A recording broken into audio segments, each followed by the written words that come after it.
Para repercutir, então, a renúncia de Eduardo Cunha à presidência da Câmara dos Deputados, a gente conversa ao vivo agora por telefone com o especialista em direito eleitoral, doutor Alberto Rolo. Doutor Alberto, boa tarde, obrigado por mais uma vez nos atender. Boa tarde, Clébio. Boa tarde a Marcela, que eu sei que está aí do seu lado. É sempre um prazer estar ao lado dos amigos do Link Record News.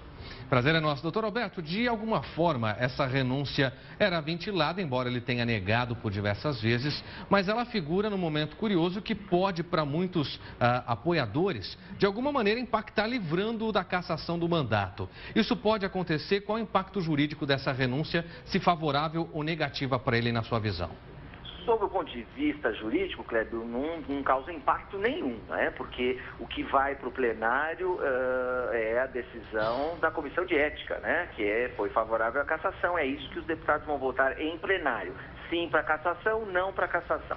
Agora, a renúncia do cargo de presidente da Câmara, pelo menos são as fofocas que a gente ouve lá de Brasília e a imprensa está repercutindo, realmente a renúncia do cargo de presidente da Câmara seria para tentar salvar o mandato. Seria, eu te dou um pedaço, eu faço um sacrifício, entre aspas, e vocês mantêm o meu mandato. Agora, já ouvi alguma repercussão lá do Congresso mesmo, que isso talvez seja tarde demais. Se ele tivesse feito isso antes, talvez ele conquistasse a simpatia dos colegas deputados na hora da votação. Mas fazer isso hoje, praticamente uma semana, o que tudo indica que a votação vai ser em plenário na semana que vem, seria já meio tarde para ele pedir isso em troca, Cléber.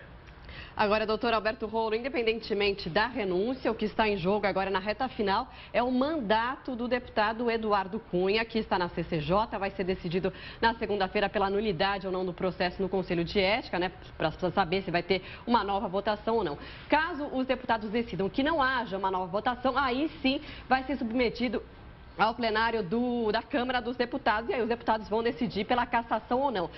Até lá, não cabe mais recurso, né? Porque esse já é o processo mais longo da história do Conselho de Ética. Então, não cabe mais recurso agora, né? Então, Marcelo, nós repercutimos isso, inclusive, no programa do Link Record News ontem à tarde, e aí a gente ainda não tinha notícia, evidentemente, que a renúncia foi só hoje, mas naquela repercussão, naquele comentário, a gente dizia que quem vai votar na Comissão de Constituição e Justiça são 51 membros na segunda-feira, como você mencionou. E eles vão manter ou não o relatório é pela acolhimento de um daqueles pontos, e eu mencionei isso ontem, né? Eram 16, o relator acolheu um só. Mas me parece que a tendência, e isso mais ou menos já se sabe, porque são conhecidos os 51 membros, é que o relatório seja negado, seja rejeitado. Portanto, prevalece a decisão da Comissão de Ética. E aí vai para o plenário. No plenário, só para lembrar, a votação agora é aberta, em algum momento a votação era secreta, né? E aí muita gente reclamava que era uma maneira dos amigos salvarem os amigos. Agora a votação é aberta.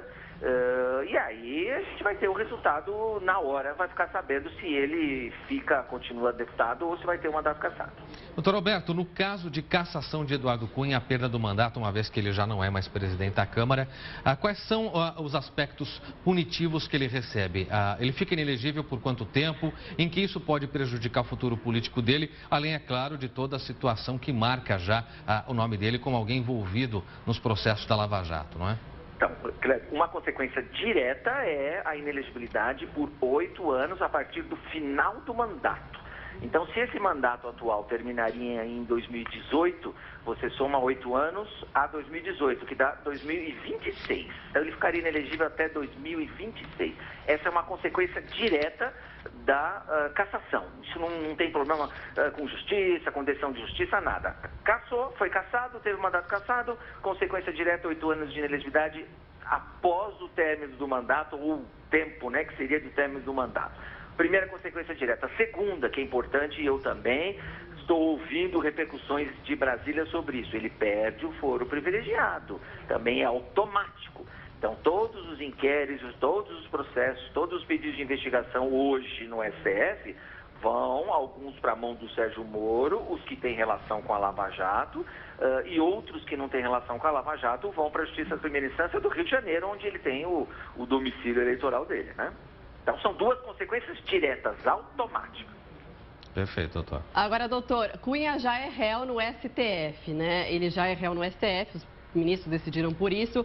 A partir daí, os ministros que decidem quando eles vão julgar Cunha, Não, na verdade é o que eu estou falando, Marcelo, é automático. Se ele for cassado a semana que vem, no dia seguinte os ministros do STF não podem mais julgar processos relativos ao Eduardo Cunha, porque ele perde o foro privilegiado. Então eles não podem mais julgar. O que eles vão fazer é, o relator vai fazer é, olha, tendo em vista que o deputado foi cassado, não tem mais foro privilegiado, remeta-se os autos ao foro competente. Que é o que eu disse, em algum momento, um pedaço eu acho que tem relação com a Lava Jato vai para o juiz Sérgio Moro, e o que não tem relação com a Lava Jato vai para a Justiça Criminal da primeira instância lá no Rio de Janeiro.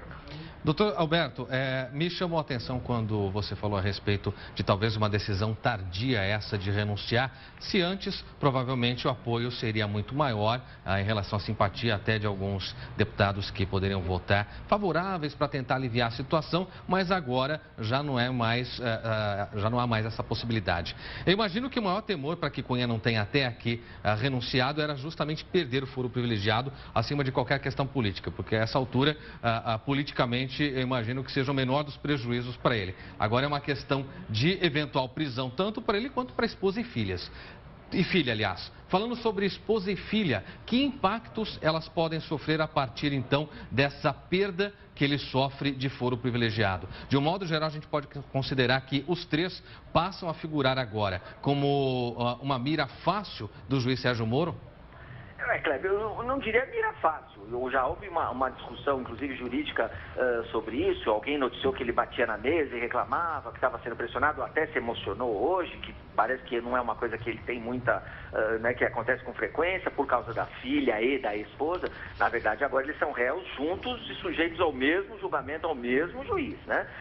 Lá atrás ele pediu para o STF manter as acusações contra a esposa dele e contra a filha lá no próprio STF, porque me parece que ele tinha medo do juiz Sérgio Moro decretar a prisão da filha e da esposa, ou das duas, ou de uma das duas, né?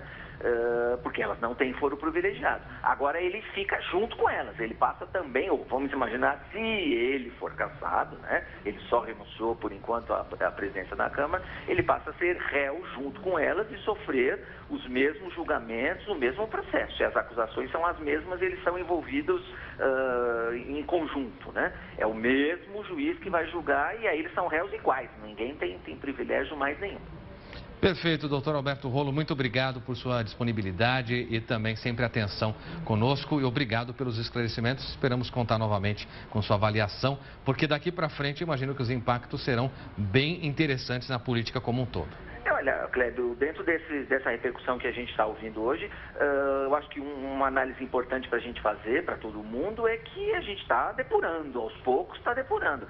De repente, esse é mais um peão que cai, ou mais uma figura nefasta que vai cair. Quem sabe a gente consegue um Brasil melhor? Vamos torcer, se Deus quiser, um Brasil melhor para todos nós, né, Kleber? Um abraço, muito obrigado e estou à disposição.